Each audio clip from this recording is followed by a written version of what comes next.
Upang mapabuti ang kakayahan ng ating PAF lalo na ang suporta sa lupa at mga strike mission, sinimula ng Philippine Air Force ang pagkuha ng Atak helicopters para sa kanilang Premier Attack Unit 15 Strike Wing. Sinimula ng PAF ang Atak Helicopter Acquisition Project sa ilalim ng Horizon 2 phase ng revised AFP Modernization Program.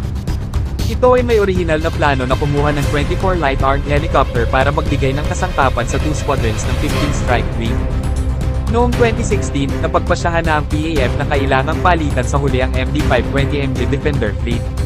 Ito ngayon ay lumiit sa mas mababa sa 20 units sa kabuuan pagkatapos ng ilang mga unit ay natanggal pagkatapos ng mga aksidente, o kung saan nakanibalis para sa mga extra at hindi na bumalik sa serbisyo. Ang plano ay bumili ng 24 light, twin-engine armed helicopter na maaaring magdala ng iba't ibang mga armas kabilang ang rocket at gun pods.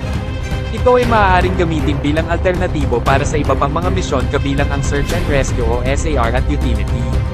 Nangangahulugan ito na ang PAF ay kukuha ng mga attack helicopter, sa kabila ng pagiging luma na magpapahusay sa firepower delivery capability ng PAF sa panahon ng internal security operations.